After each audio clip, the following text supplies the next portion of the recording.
오늘은 캔뷰와 타이레놀 논란 때문에 주가가 왜 이렇게 크게 출렁였는지 쉽게 풀어보겠습니다. 캔뷰는 2023년 존슨앤존슨에서 독립한 소비자 건강 기업인데요. 타이레놀을 비롯해 네트로글이나 리스테린 같은 인기 브랜드를 가지고 있습니다.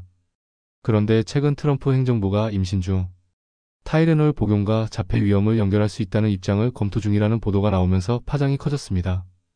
그러니까요, 오랫동안 안전하다고 여겨졌던 약이 갑자기 정치 이슈에 휘말리니까 시장이 민감하게 반응한 거죠. 결국 캔뷰 주가는 한 달 동안 약 15% 하락했고 하루 만에 13% 넘게 빠지면서 52주 최저권까지 내려가기도 했습니다. 행정부는 임신 초기에는 발열 치료가 아닌 이상 타이레놀 복용을 피하라고 권고할 수 있다는 얘기가 나오고 있습니다. 또 류코보린이라는 약물을 자폐 치료 후보로 띄우려는 움직임도 전해졌습니다. 트럼프 대통령은 이번 발표를 아주 중요한 조치라고 표현하며 관심을 더 키웠죠. 주가 상황을 보면 2025년 9월 22일 전후 캔뷰는 약 18.34달러 선에서 거래됐습니다. 52주 고가는 25.17달러, 저가는 약 17.14달러로 변동성이 꽤 큽니다. 이건 단순한 숫자 문제가 아니라 브랜드 신뢰, 규제 리스크, 소송 가능성까지 겹쳐진 상황이라 더 주목을 받는 겁니다. 캔뷰는 안전하다는 입장을 강하게 고수하고 있습니다. 지난 10년간 축적된 연구와 글로벌 보건 당국 평가를 근거로 반박하고 있죠. 특히 2024년 JAMA 연구에서도 임신 중 아세트아미노펜 사용과 자폐나 ADHD 사이에 뚜렷한 연관성을 찾지 못했다고 보고했습니다. 의료계 주요 단체들도 권장 용량 내에서는 안전하다는 입장을 꾸준히 유지하고 있습니다. 그러니까요, 과학적으로는 여전히 안전하다고 보는 의견이 우세한 겁니다.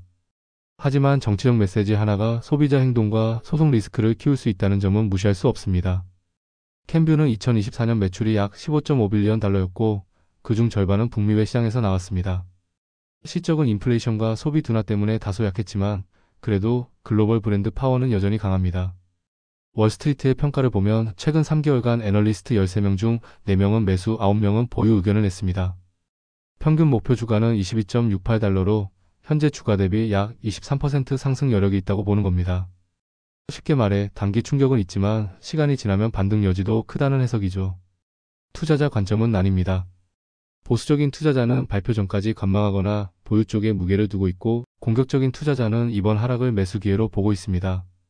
캔뷰 임시 CEO인 커크 페리가 직접 보건부와 만나 타이레놀을 권고안에서 빼달라고 요청했다는 소식도 있었습니다.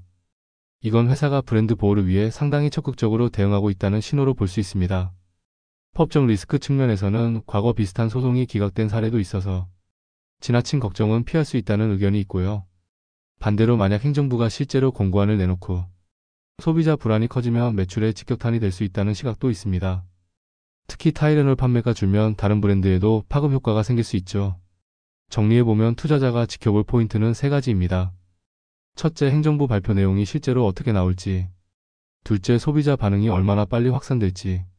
셋째, 소송 여부와 판결 방향입니다. 이 3가지가 단기 실적과 주가 변동성의 핵심 요인이 될 겁니다.